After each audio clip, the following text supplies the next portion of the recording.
There's a reason Ice Age survival still holds a special place in the minds of historians, outdoorsmen, and, anyone who studies human endurance. During that era, people didn't just survive extreme cold, scarcity, and unpredictable seasons. They actually built food systems that worked without refrigeration, packaging, preservatives, or, modern agriculture. For the first minute of this breakdown, just think about what that really means. Modern emergency rations last between 5 and 10 years at best.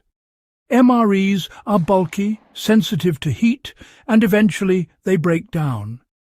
Canned food dents, rusts, and honestly loses nutritional value over time.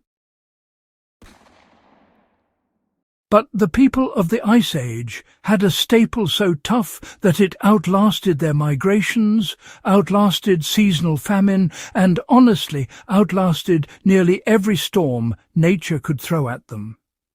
It was portable, dense, and durable enough to fuel long hunts and long winters without spoiling.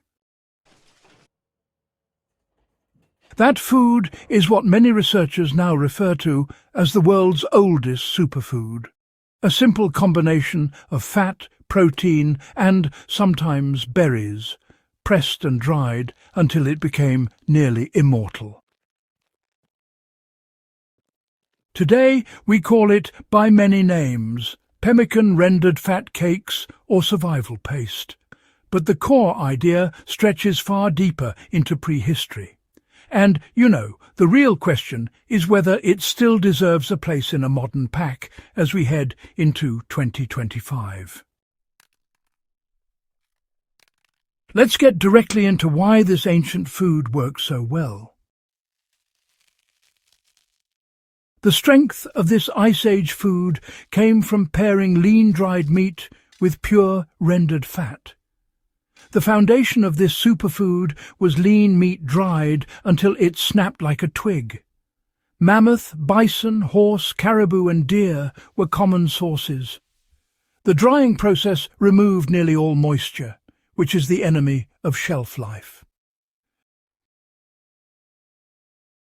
Once the meat was pounded into fibers or powder, it was mixed with melted fat in just the right ratio. This balance of fat to protein created a product with extremely low water activity, making bacterial growth nearly impossible.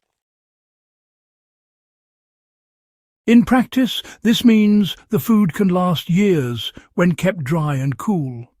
Some documented versions have remained edible after decades. This is why it outlasts any MRE. Modern rations depend on sealed packaging.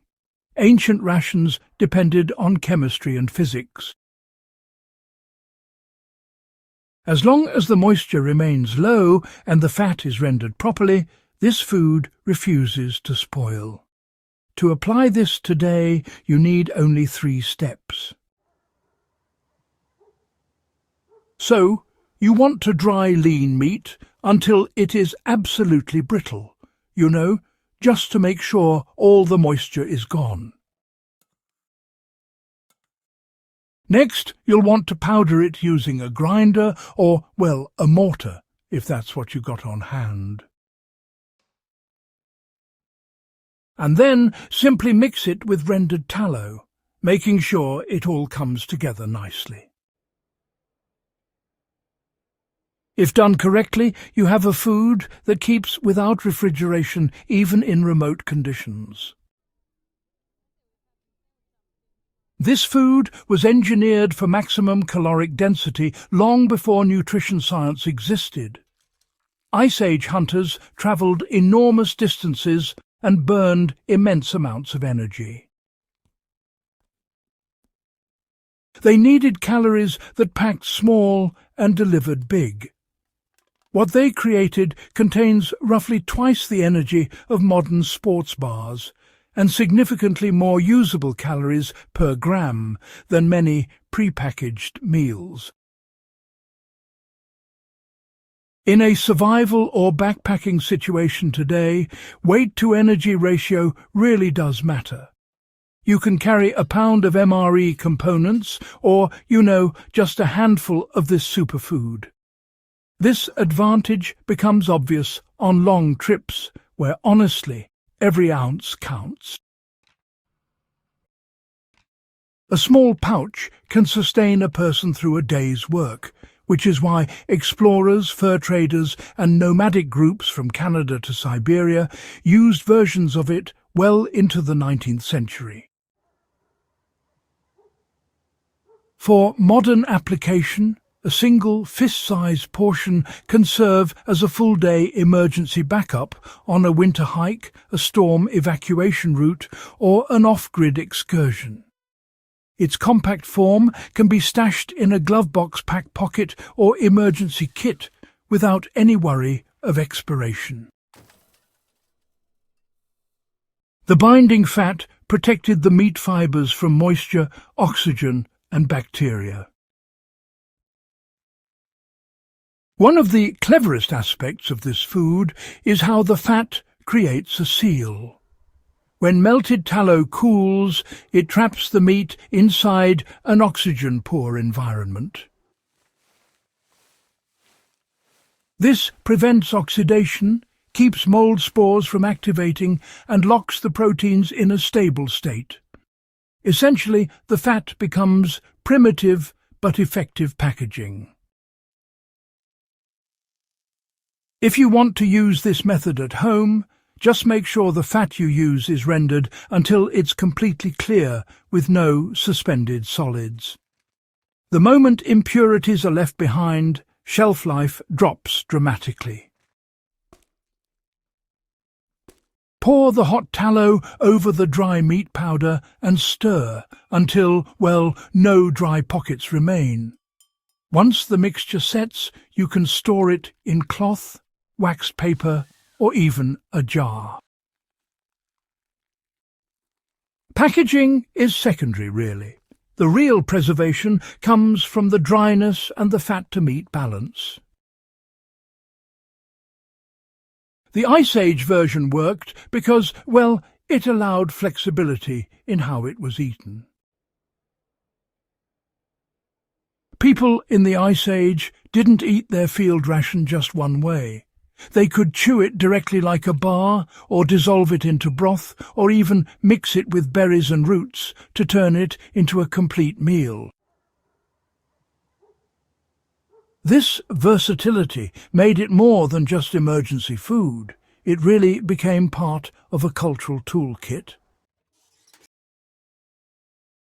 In 2025, this matters because it turns one item into multiple meal possibilities. You can slice it into soup when camping in cold weather. You can shave it into a pot of boiling water to make instant high-calorie stew. And you can eat it directly during strenuous hikes without needing to stop and cook. That flexibility alone makes it outperform most modern rations, which honestly are designed for single, limited uses. This food survived the Ice Age because it required no dependency on technology. The greatest lesson here is that the food relied on nothing external. So, no metal cans, no oxygen absorbers, no vacuum sealer, and, no refrigeration either. It worked in the Arctic, in plains, in forests, and even in mountain passes. It worked for groups on the move, and for groups in shelter too. For preppers, backpackers, and outdoor enthusiasts today, this really has huge implications. A food that requires no tools to preserve and no fuel to maintain is honestly as close to perfect as survival nutrition gets. So, what this really means is you can create a long-term emergency stash without relying on the grid. Plus, you can build a compact kit for multi-day travel. And you can store calories for decades, way beyond the lifespan of commercial rations. The enduring value of this superfood is its reliability, not its novelty. What kept Ice Age groups alive still works, even today. The food was simple, tough, adaptable, and designed for the long haul. It didn't rely on convenience or taste. It relied on performance, plain and simple. And in a world where emergencies, blackouts, storms, or wilderness situations can still surprise us, having access to a durable food source is as important today as it was millennia ago. If you want more deep, historically grounded breakdowns like this, make sure you subscribe to Backyard Wisdom, share this video with fellow enthusiasts, and help keep real survival knowledge alive.